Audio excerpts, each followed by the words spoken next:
say interrupted? Is it still there? I'm trying to tag you. Oh, here we go.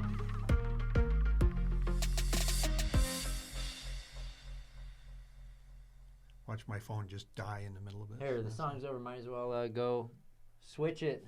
We're live. Oh, no. Good morning, everybody. Good We're here on the Lister Pro Show, and we're showing Rick here at the beginning here. Anyways, we're talking pricing strategy and negotiations today, so welcome to the show, Rick. Thank you. This will be fun. So as soon as we figure out this phone thing, right? So Hey, that's all right. he's saying, hey, we're going to share the No video. big deal. I was No big deal. I don't know how to do it, so I think I know how to do it, but 2 shares. Cool. Don't be a stereotype, Rick, man. I thought you were different. I did the video. I'm stepping out. I'm stepping out. I'm actually pretty good at my phone, but every once in a while there's something I go. So you're saying your son does everything for you behind the scenes. You're like, I don't My even know how to son work does. the iPhone. Yeah, somebody was asking me about my son yesterday. He goes, he do all your videos? And I said, he focuses and then tells me to lift my chin, and then I take it from there. Oh, man. There we go. Well, you got to always have a good crew behind you. So welcome to the show. This is Thank you. Real Estate Pros on Lister Pros TV. Today we're going to be talking pricing strategy and negotiations with Rick. And Rick McHone from My home group. My Home Group. The Jason Mitchell team. There we go. Jason Mitchell team and My Home Group. So a lot of great agents from My Home Group and the Jason Mitchell team. So welcome to the show, Rick. Yeah, I was drawn into watching Steve Panate yesterday. Yeah, That Steve guy's Panate. We had lot of energy. fellow My Home Grouper. Do you guys call yourselves anything?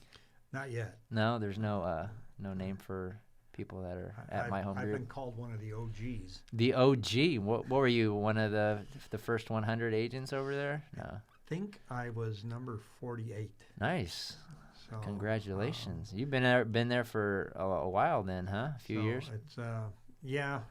It's been fun. Cool. So we'll let you do a quick intro. But this is weird because last time I was on your show, and now Yes. you're on my show. That's right. So we'll let you do a quick intro.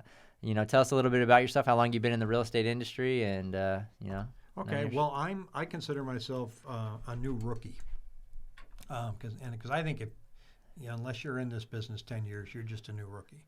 So, and the day I stop considering myself a new rookie will be the day that I stop learning stuff. So for me, it's as long as I consider myself really new, then I'll still keep trying to learn new stuff. My background, though, was I was in the food industry, wholesale baking company, Or Wheat Bread, Entenmann's Thomas. I was the director of sales. Did that for 32 years. 32 years. 32 years, yeah. I'm just a kid.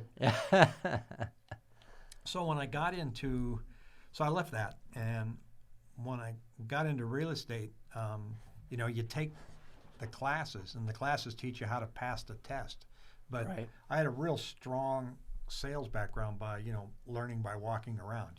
From driving a bread truck in Seattle to, living all over the country, and we would sell to, Safeway, Bashas', Albertsons, Walmart, Fry's, and so you learned, and the individual store manager as well. So you learned sales by what doesn't work and what does work.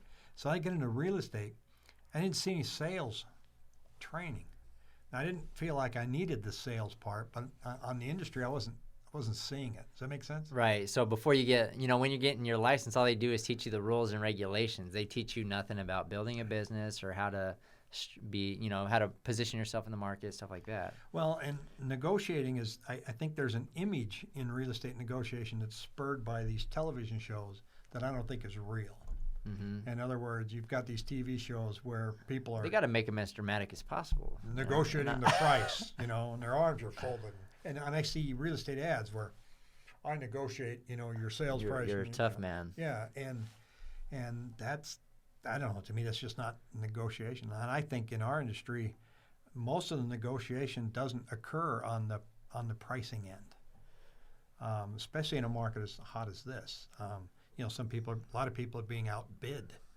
So is it negotiation or is it pricing strategy? And that's what I'm going to kind of loop into it at the end, because where we really end up negotiating is during the inspection process.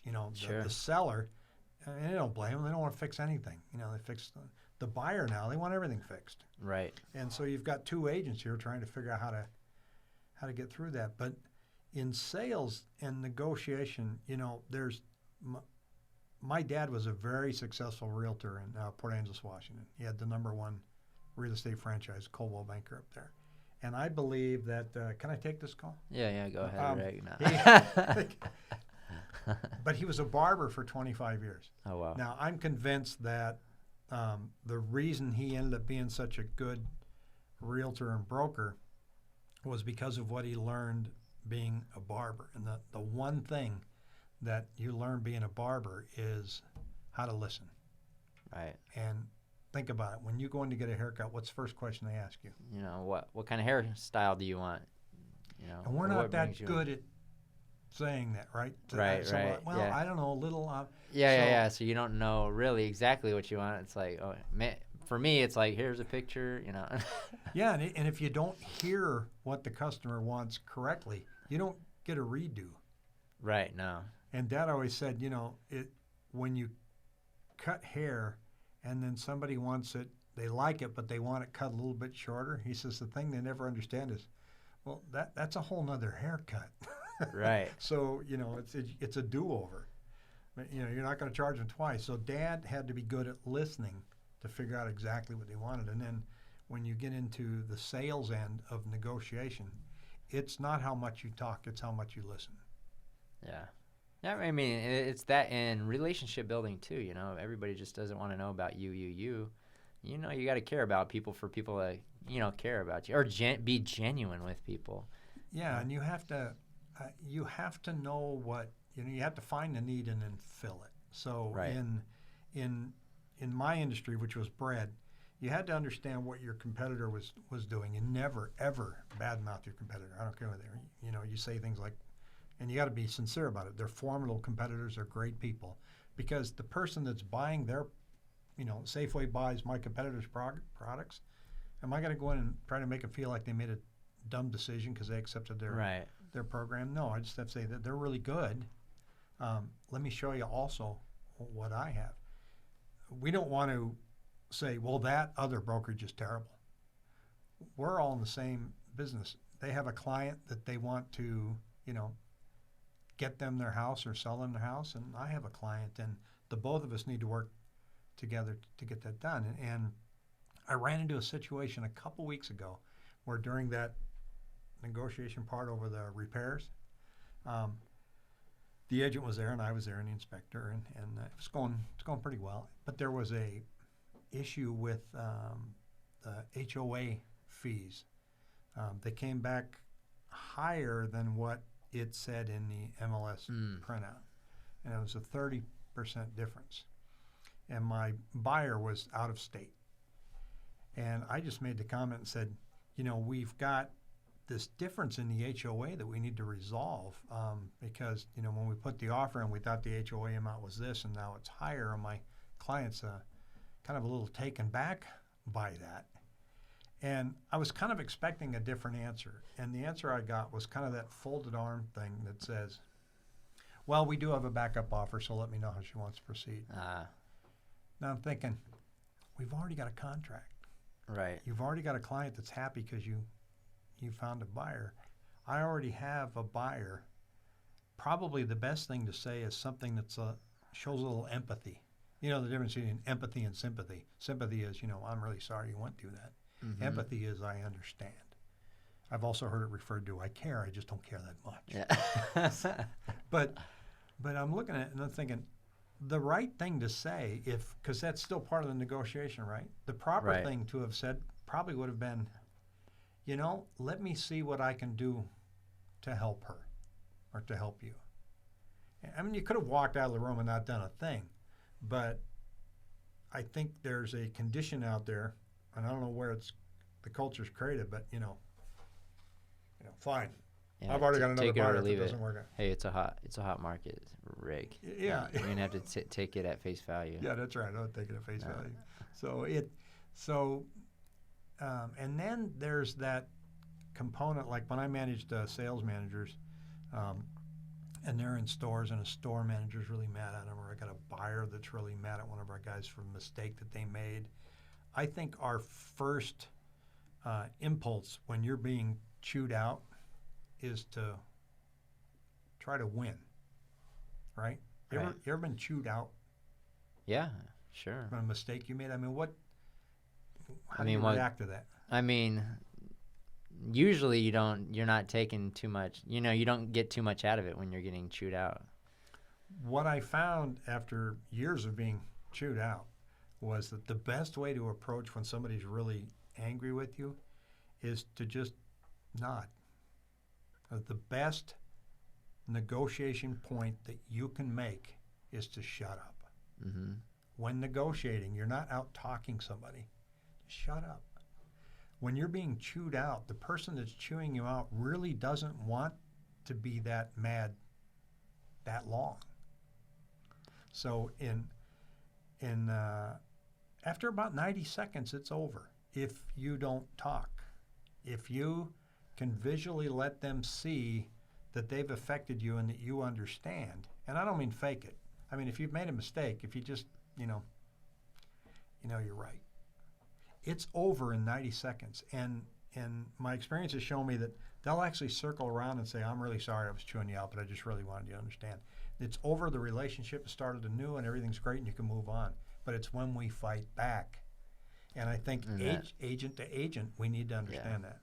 Yeah, absolutely. That's when you turn that 90-second conversation into, 45 minutes, just because you're going back and forth bantering. And it's really not going to add much value to the, whatever's going on anyway. So I used to tell my guys, I said, if somebody's chewing you out and you're trying to sing your song as to why they're wrong, you better sing the entire album because it's going to be a long day. So just be quiet for a while. So when it comes to negotiations, when you're trying to bring it together, and you do confront that agent that's like, oh, take it or leave it. How what's the proper way of responding in that situation? I'm sure there's agents watching that, may have been in that situation before. Don't jump in. Don't take the bait. Mm-hmm. Don't jump in. Just smile and realize that you're probably going to continue that conversation later. Because if that's the first response that you get right then, and I'm talking, I don't care if you're selling, blankets, bread, real estate, or anything. When that first conflict comes up, you have to let go of your first impulse, which is to zing them back. Mm-hmm. You have to remember your customer, and you have to remember there's probably something I really want to say right now, but it's not going to be the best thing for my client. Sure. Or it's not going to be the best thing for my customer. Yeah, I mean, it's almost like, there's some things that you want to address immediately, but then there's some things where, you bring it to their attention, and then it sinks in a little bit, and then they kind of are off of their edge of wanting to react real quick, and then you can proceed probably as, sometimes as you can professionals. move to another subject that's more pleasant, and then circle back to that. Gotcha. So let's say that's smart. Say we're talking about the problem with the HOA, and you can say, you can say, this was a great inspection. This place looks like it's really in good shape. I'm really happy to see that. There's a couple small things, but I don't think this is going to be a deal breaker at all. And then you'll get a response like, oh, well, yeah, it's a great place. And so where is your seller living now? And then go, okay, so let's circle back and see what we can do on the HOA thing. Oh, sure. So move over here and then come back. Yeah. And then life's easier. Because I think in either this industry or other industries, sometimes we treat the other agent or the other account manager or anything as an adversary. And in negotiations, you have to understand that you both want the same result. I mean, did she really want this to fall out of contract, and then you have to cancel the contract? And then you start over from square one, and then you got the same issue again. Your closing moved out to July instead of the middle of June, like that. Right. So I think we just react when we think somebody's poking us. Yep. So I think that's you definitely shined a little light on a way to handle negotiations in a professional manner, versus getting all emotionally charged up on that. Now, when it comes to pricing strategy, what do you mean, or what do you want to talk about in regards to pricing strategy? It's a really hot market. Sure, yeah. So there's two different kinds of pricing strategies. One which is you're the buyer, and the other is you're the seller. And the pricing strategy from the seller has to be, no matter on each end, you've got to make sure that it's your client that's has buy-in to that strategy. So if I'm meeting with a seller, they always want to say, tell me what I should sell my house for. Like, no, we're going to look at the data together and let's come up with a strategy. Well, what do you mean strategy? Well, if the market's telling us it's worth this, you can go ahead and kind of test the water if you want and price higher. That may not be the best way to go, but how long do you think we should stay there before we move to a realistic number? Mm-hmm. And let them tell me, well, a month. That's probably too long. You know, that's a good point. I think it really just depends on the seller, how long they have to move, if they need to move by a deadline. You know, that depends how aggressive you're going to be, if you're going to cut the price. You know, it's got to be a conversation. You got to have that conversation together so that everybody's on the same page. I think if an agent goes into a deal or a listing presentation, we're going to list it for X, you know, and then that's it. It may not be in the best interest of the customer. So as, you know, as an agent and as the fiduciary for the client, I think that's probably the best way to handle pricing strategy. A real world example down in Queen Creek where the market was moving quickly, and I didn't want to get in a situation where I priced it at, and I'll just make up the number, like, you know, $390,000 when it was actually worth $409. And so we talked about strategy, and I said, you know, the market's moving quickly. We may be here at 409. I don't think so, but you know, do you want to try it for a weekend? A weekend? So yeah, if you're priced wrong in a hot market, you'll know Saturday and Sunday. Mm-hmm. You put it on the market Friday, Saturday and Sunday. Yeah. If we're not getting a lot of stuff, then let's make a quick decision. So we made a decision on how much of an increment we would come down, whether we would stay the course, and we would have that conversation on Monday because they wanted to sell. So we priced it, and Saturday and Sunday were really slow, and the feedback I got was, you sure you want to be at that price? So Monday, we went in, and he said, okay, let's drop it. And the number that he gave me to drop to shocked me. He goes, no, that's our strategy. We're going to move. Boom. Sold it. 48 hours. So because we had that conversation going in, that we were going to have a strategy, if this worked, if that didn't work, it got easier. Yep. And on the reverse, if you're that agent that walked in and you said, we're going to list it at 409, then it sits on the market and then nothing that makes harder conversations down the line versus being up front, communicating properly at the beginning, saying, hey, this is your situation, this is what I think, you know, this is what you think, so let's make this strategy work, and then follow through with that strategy. Just makes I have one that's closing next week that I've had this listing almost a year. Oh, wow. Because the pricing strategy conversation was never adhered to or agreed with. It was a for sale by owner. Somebody had come in and made her feel that, and she's 74 years old, that her house is worth way up here, and the termites have had a heyday with it. So it's not worth this. Did you disclose the termites, Rick? No, I'm yes, just kidding. Yes. I'm just kidding. In all three inspections, yeah. Man, geez. Yeah, so we ended up think. There's so much anxiety there. If we'd had some kind of strategy, then I don't think it would have got that. Now on the buy side, what am I talking about? Because a buyer will look at a condo or a house, and they always say the same thing. Tell me what I should offer. I'm not going to do that. You're the one buying it. If I tell you what you should offer and you don't get it, whose fault is that? Right. I'm not biting. No. I'm not biting. Rick, it's your fault. Yeah. So I say, let's look at the price. Let's look at what's sold around it. Let's see if we can see any history and see if we can figure out their strategy. What do you mean strategy? Sometimes you'll actually see where people are going down $5,000 a week. Near at the end of the week, well, I think it's going to be priced $5,000 less on Monday. You know, I mean, sometimes you can really see a clear pattern. Mm-hmm. You can tell how many days are on the market. Again, I had a condo that was priced here, and my client said, well, that seems kind of high. Where do you think we should come in? I said, well, you're going to make that decision, but let me share what I think their strategy is. So I pulled out the listing, and I said, the one that sold here last sold for $189. That's the highest price in this complex. It's slightly nicer than this one. And he's priced at 192. Mm. And I said, I think he's priced at 192, knowing he's probably going to get 189. That's what I'm thinking. He's not going to get 192 because it's not going to price. But he's not. That I think that's where he's priced, because everybody's getting like 97 to 98% of their listing price, right? Right. So that's his strategy. He wants to get 97 to 98%. So pull out a calculator. What do you think? She pulls it out and she goes, okay, so he's probably going to get 187 to 189. I said, well, where do you want to start? She goes, 179. All right. So we did, and they countered back at 185. She goes, I'll take it.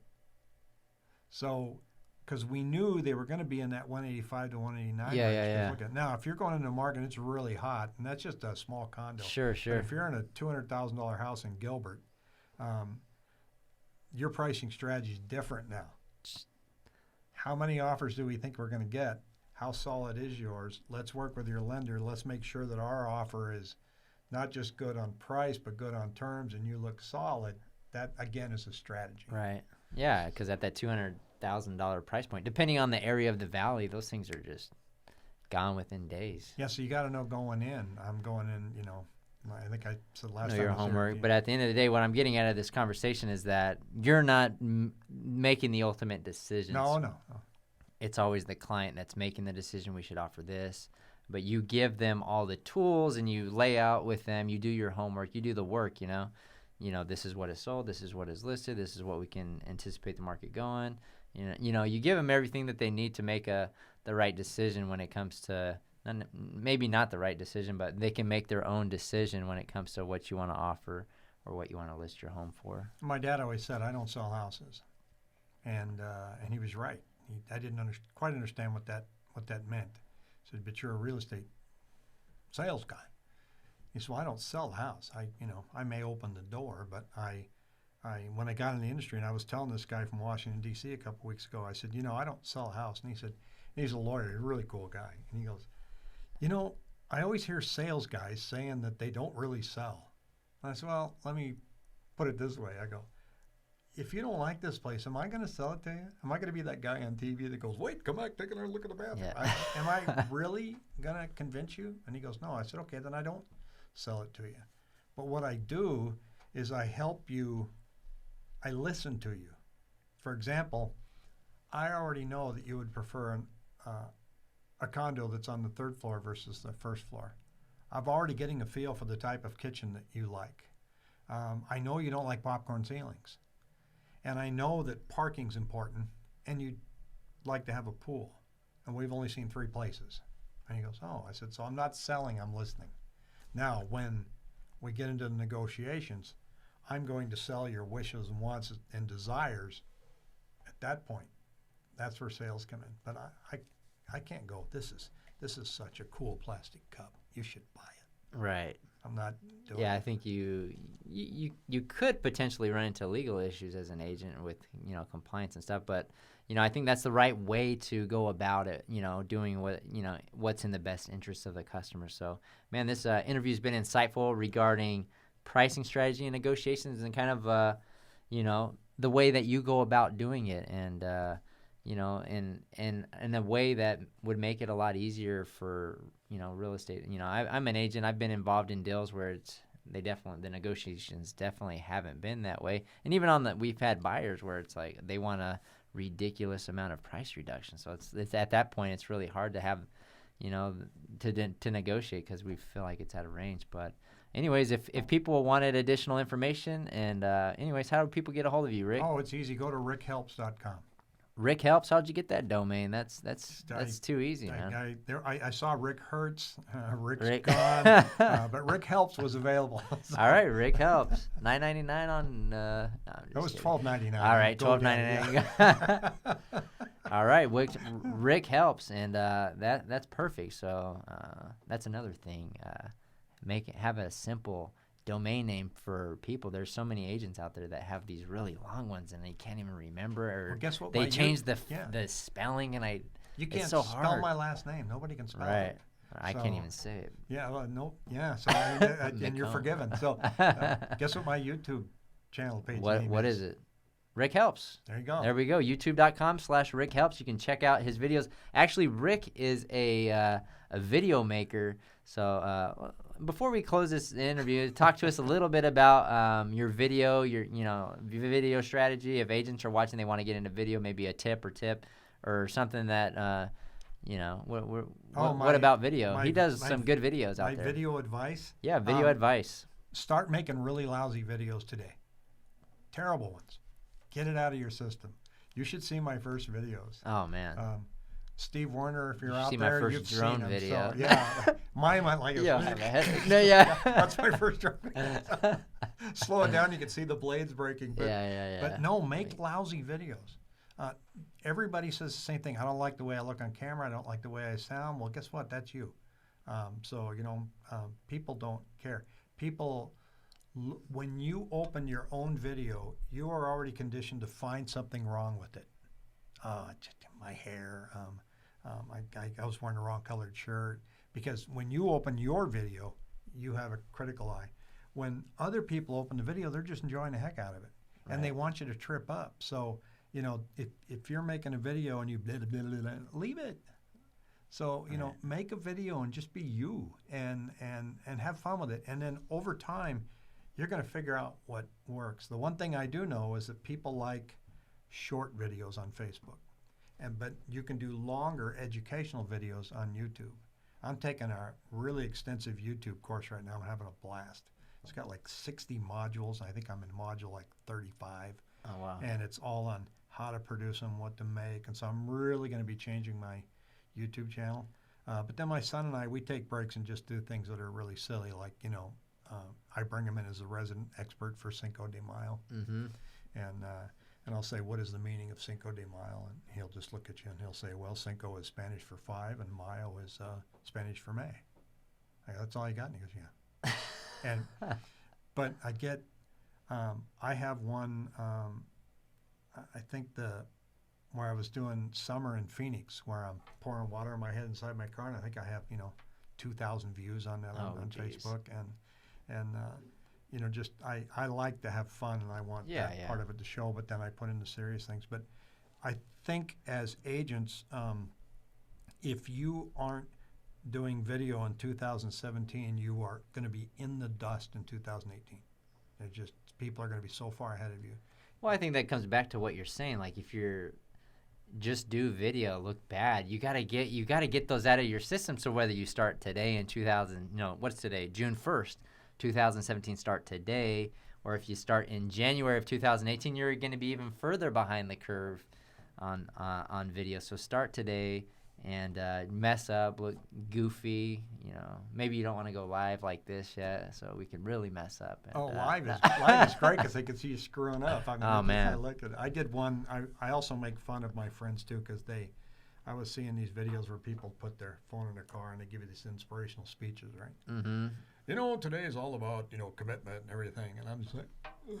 So I put mine on my dashboard and I said, I had the camera pointing the other way, right? Uh-huh. So I'm driving. I go, well, today I'm going to be focused. I'm going to concentrate. I'm going to know where I'm going. I'm going to stay focused, and I'm not going to divert from my plan and my process. Oh, wait, is that a new Dunkin' Donuts? And I pull in.